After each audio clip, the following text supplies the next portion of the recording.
found that in the pond. Wait till you dug it out. Wait till you get that excavator. It's hard to set on a rock here. Well, there's giant rocks in there. Let's spray around the pine tree. Do what now? Let's spray around the pine tree. So Maggie sprayed Roundup around them pine trees, and she went around and she took like a Bag or something? I don't know if it was a bag. I feel like she took like a flexible piece of plastic and wrapped it around each one and sprayed around each tree. That'd be a job. Yeah, no, her and her mom did it. It was really Good job. Need air on this shit. This little stretch right here is rough.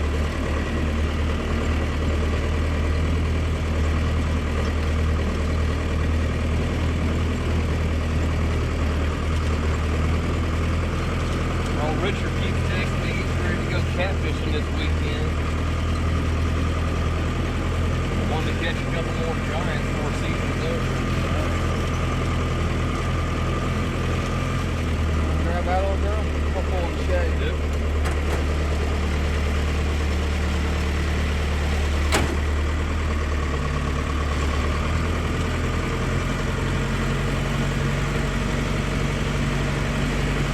You can almost tell that it had moisture in the weeds this morning because look at how it's hot.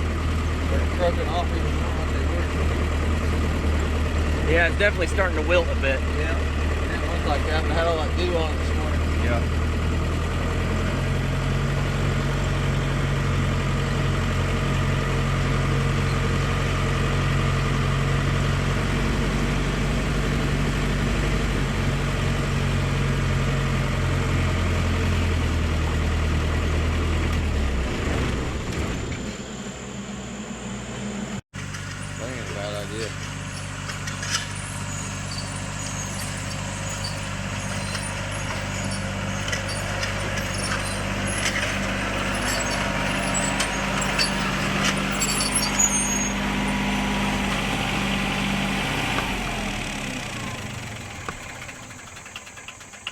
What do you think there, John? Well, one thing I noticed, this was let's just say this plot was a mess. It was actually so tall and so thick I couldn't even spray it with my spray boom. It kept knocking my booms in. So I had to go through with the cultipacker and I rolled it all down. Most of that was 8 or 10 foot of, I'm going to say mainly weeds. We rolled that down, sprayed it, and of course we no-tilled in, that Ladino clover. And it did beautifully. Not one plug, not one hiccup. I mean, that thing performed like a champ, and really tough in those type of conditions with that much ground cover and that much thatch and just debris on the ground. That's pretty good for a minimum till drill. Heck yeah. How old is this unit here? So this was actually the prototype unit. This was the first Haymaster that I made, and I'm not sure exactly. I don't think it's quite 10. It might be 10 years old. But the thing about this unit is, not only did I run it and test it, I sent it down to Georgia and had one of our distributors down there run it, and they had it for over a year. I think they had it for close to 2 years. So it may be over 10 years old. They had that thing for almost 2 years, and I can't tell you how many hours were put on that machine. I mean, they ran it through the ringer down in the hills of Georgia, Tennessee, Alabama. I mean, it's been all over, even down into Florida. So, I'm really proud of this unit. Never have replaced a bearing or anything on it. It's just a workhorse. And if you're looking to interseed your pasture or even do a food plot, Haymaster's a pretty good option. It's definitely something I would consider. Heck yeah. All right, well, let's get to the rest of this. All right, sounds good.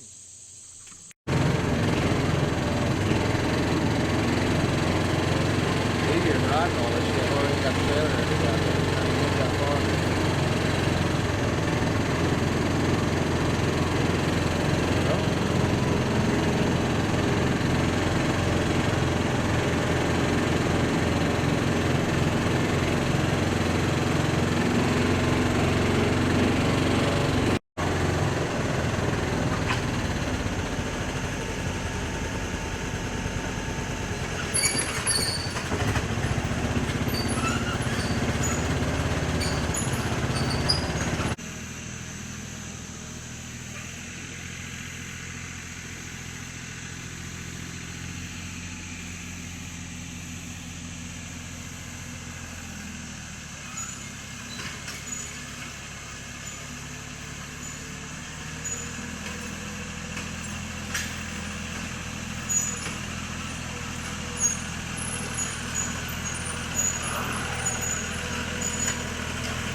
Look at that mud scraper working with that cultipator.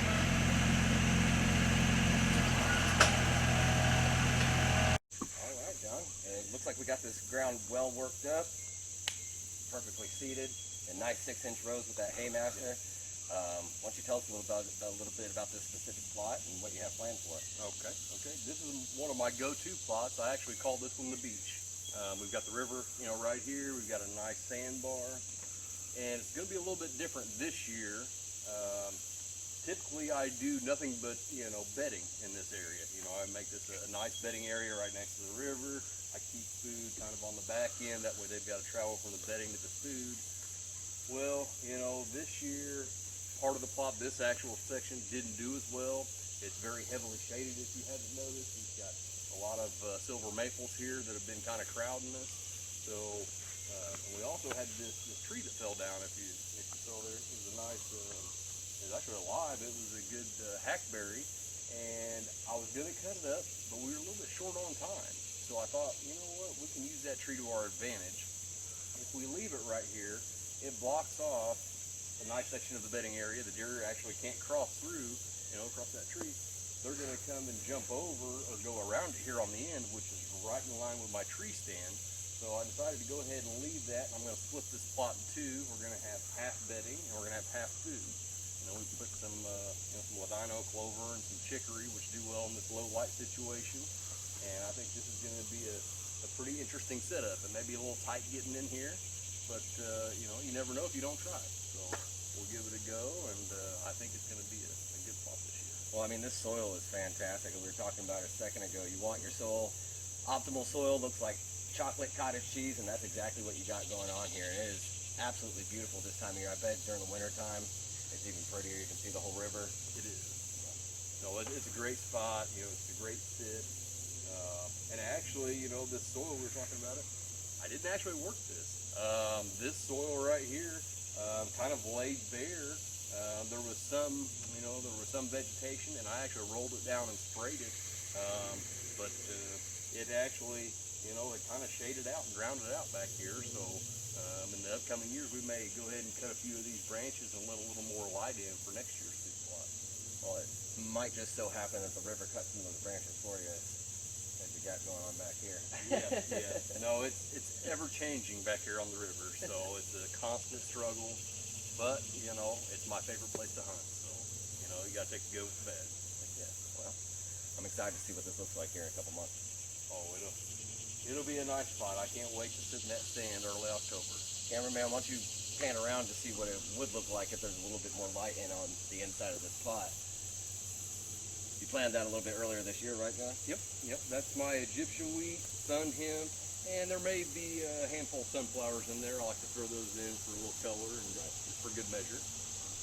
But yeah, that's my typical go-to to keep them bedded down in. They love that thick stuff, and they actually browse it too.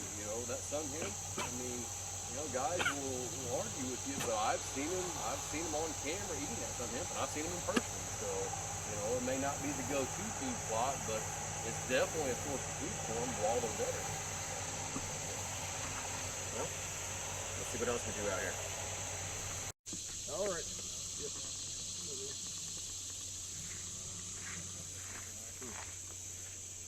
Over the reach. All right, John, I wanted to get you out here on the other side of this bedding line that you have laid down here on the beach plot. Just kind of give us a little rundown of what's going on here.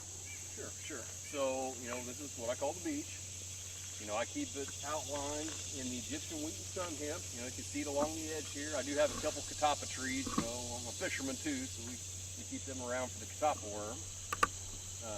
But it's bordered all the way down. We keep the food inside. That way, they feel totally protected when they're in there. We've got a lot of kayakers going down the river. Not so much during boat season, but it can happen. So you're definitely better off to keep your food on the inside and keep it totally protected. That way they feel good and safe while they're in there eating. They actually cross right through here. You see they come through. There's two different paths from this beach where they come down, they cross, and go straight over, across the river to the neighbors. Definitely try to keep them over here as much as we can. But, they are deer. They go where they want to. Well, that's why we put up food plots, so where they want to go is That is the game plan. That Right is the here. game plan. We keep them where we can access them. Well, hopefully we have a good harvest, but even if we don't, it's always awesome to get outside in this fantastic piece of nature here. I love your river here. It's a great place to swim, great place to fish, great place to hang out with buds. Oh yeah. No, there's some really good smallmouth in that river. Heck yeah. All right, bud, let's get back to it. All right, sounds good.